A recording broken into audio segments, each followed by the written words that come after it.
Ahora que ya hemos caracterizado las diferentes magnitudes físicas, escalares, vectoriales, ya sabemos más o menos cómo trabajar ambas, vamos a hablar sobre el movimiento. ¿Sabes qué es el movimiento? ¿Qué significa que un cuerpo esté en movimiento? Vamos a trabajar a lo largo de las siguientes clases, en las siguientes conversaciones, sobre dos ramas de la física que son muy entretenidas y muy interesantes. Una de ellas se llama cinemática. La cinemática busca describir el movimiento de los cuerpos. Y como sabemos, para describir algo yo necesito entender y caracterizar los parámetros que están involucrados, las magnitudes que están involucradas en este proceso.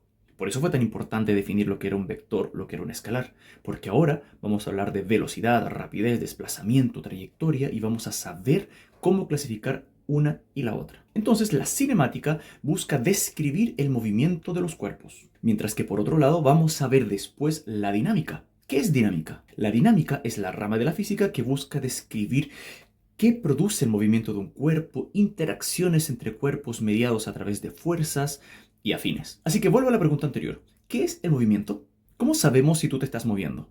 ¿Te estás moviendo en este instante? Cuando dices que un amigo tuyo se está moviendo, que una amiga tuya se está moviendo, ¿qué quieres decir realmente?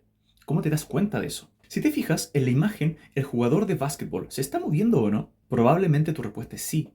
Y si es así, ¿por qué? ¿Cómo te diste cuenta que, según tú, el cuerpo se está moviendo? El movimiento es el cambio de posición de un cuerpo en el tiempo. El cambio de posición. Ya vamos a definir lo que es la posición. Pero por ahora hablemos sobre cómo sé yo que un cuerpo se está moviendo, que un cuerpo está cambiando su posición. Es decir, cómo te das cuenta que ese basquetbolista cambió su posición. Otro ejemplo, mi mano. ¿Se está moviendo mi mano? ¿Cómo lo sabes? ¿Está cambiando la posición de mi mano? Depende. Si te pregunto a ti y me pregunto a mí, probablemente yo voy a responder sí, mi mano se está moviendo, porque la estoy comparando con algo. En mi caso, la estoy comparando con mi propio cuerpo. En relación a mi tronco, la mano se está moviendo, porque la mano está cambiando la posición en relación a mi tronco. Probablemente para ti también, porque tú lo estás comparando con mi tronco o con el borde de la pantalla donde estás viendo este video. Por lo tanto, nos damos cuenta que para describir si un cuerpo cambia su posición o no, tengo que compararlo con otra cosa. En el ejemplo anterior, el basquetbolista se estaba moviendo para nosotros porque estaba cambiando su posición respecto del marco de la pantalla en la cual lo estás viendo, o incluso respecto de las letritas que estaban abajo, o incluso respecto del aro de básquetbol. Por lo tanto, importantísimo, si quiero hablar de movimiento, primero que todo tengo que hablar de un punto de referencia. Cierto cuerpo se está moviendo o no respecto de un punto de referencia. Porque ¿qué pasa si ahora le pregunto a una hormiga que está parada estática en la nariz del jugador de básquetbol?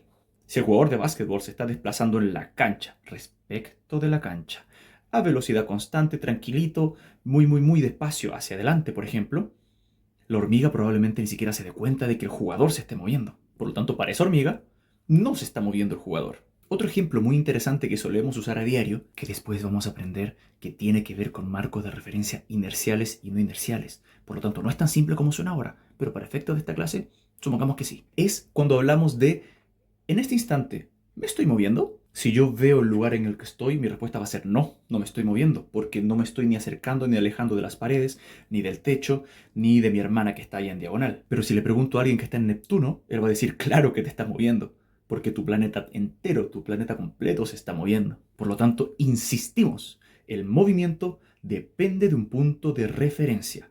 El movimiento se describe de forma relativa a un punto o un marco de referencia. Es decir, el movimiento es relativo. ¿Te suena? Incluso, la hormiguita en la nariz del jugador de básquetbol puede pensar que el aro de básquetbol es el que se está acercando y no el jugador hacia él. Por lo tanto, como en el caso de la hormiguita en la nariz del jugador, la pelusa en la nariz del jugador o en muchos casos cotidianos, todos, el movimiento va a ser relativo respecto de un cierto marco de referencia, respecto a un cierto punto de referencia. Ya vamos a definir aquello.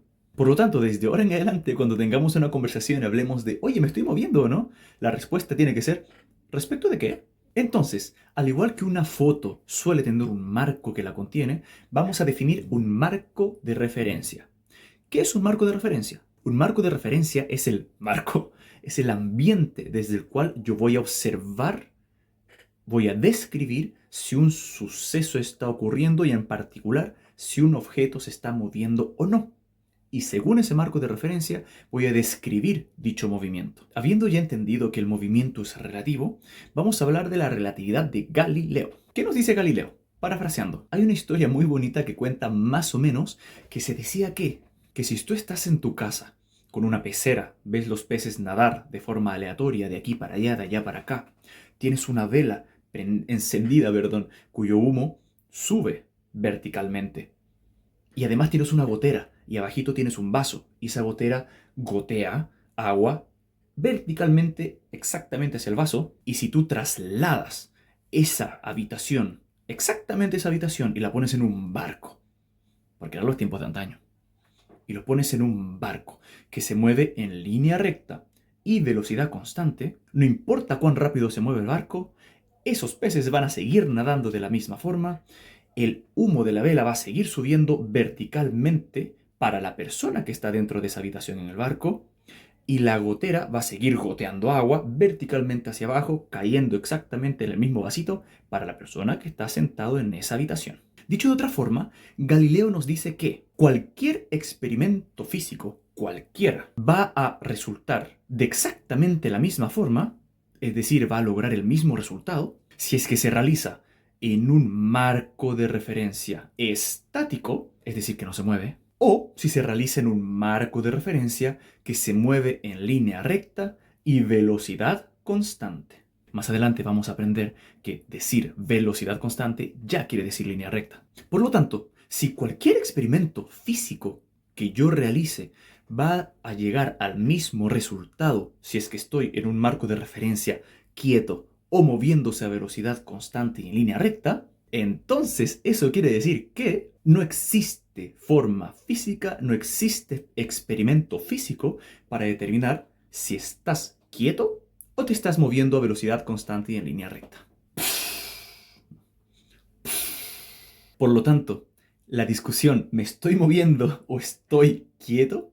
Me estoy moviendo en línea recta, me refiero a velocidad constante. No tiene una sola solución, no tiene una sola respuesta. La respuesta siempre va a ser dependiendo de qué. Y eso lo llamamos relatividad de Galileo. Ahora le vamos a poner nombre a los marcos de referencia. Cualquier marco de referencia que está o quieto o moviéndose en línea recta y velocidad constante se va a llamar marco de referencia inercial. Inercial. Después, cuando veamos fuerza, dinámica, la ley de Newton, te va a sonar mucho ese término. Por lo tanto, si yo considero mi marco de referencia como esta habitación, que no se está moviendo, según yo, es un marco de referencia inercial. Si yo veo un vagón del metro, del subway, del tren, como lo llamen en tu país, y se está moviendo a velocidad constante y en línea recta, sin temblar, sin acelerar y frenar, sin curvarse, nada, velocidad constante y línea recta, también va a ser un marco de referencia inercial. Es decir, cualquier experimento físico que yo haga aquí o haga allá va a tener el mismo resultado. Por eso, si yo hago esto aquí, el lápiz cae sobre mi mano de abajo. Y si lo hago en el metro, que viaja en línea recta y velocidad constante, también lo va a hacer. Mismo experimento, mismos resultados, porque son marcos inerciales. Pero si el metro empieza a acelerar, ir cada vez más rápido, el tren empieza a ir cada vez más rápido, el lápiz, cuando yo lo suelte, ya no va a caer sobre mi mano. Y si empieza a frenar, tampoco. Porque ya no va a ser un marco de referencia inercial. ¿Quiere decir que el experimento está mal? No, sigue estando bien, solo que no va a dar el mismo resultado que en un marco de referencia inercial. Por lo tanto, yo sí puedo determinar si mi marco de referencia está acelerando o frenando con un experimento físico, pero no si está quieto o moviéndose a velocidad constante, refiriéndome siempre a que yo estoy haciendo el experimento inmerso en ese marco de referencia. Yo estoy en mi habitación haciendo el experimento o yo estoy en el vagón del tren haciendo el experimento. Por lo tanto, ya aprendimos que el movimiento es el cambio de posición de un cuerpo respecto de un cierto punto de referencia. Ese punto de referencia está en un marco de referencia. ¿Cómo vamos a medir la posición de un cuerpo? Vamos a medirlo con un sistema de coordenadas. Si el universo en el que vivo, en el que estoy analizando el proceso, es bidimensional como una hoja de papel, como un plano, generalmente vamos a trabajar con un plano cartesiano. Eso es un sistema de coordenadas. Si estamos en 2 dimensiones, se le llama R2. Si estamos en 3 dimensiones, se le llama R3. ¿Y recuerdas que en el colegio aprendimos que ese plano cartesiano sitúa su origen, la coordenada 0,0, en algún punto? En general, ese punto lo vamos a llamar punto de referencia. Por ejemplo, en esta habitación yo voy a medir las posiciones respecto de esa esquina. la esquina que está allá. Ese va a ser mi punto de referencia. Y desde ahí voy a definir mi eje X, mi eje Y y mi eje Z, porque vivo en 3 dimensiones, R3, como el largo, ancho y alto de la habitación. Ese va a ser mi sistema de coordenadas. Y la habitación completa va a ser mi marco de referencia. Dicho esto, ahora vamos a caracterizar parámetros, vectores y escalares propios de la descripción del movimiento de los cuerpos.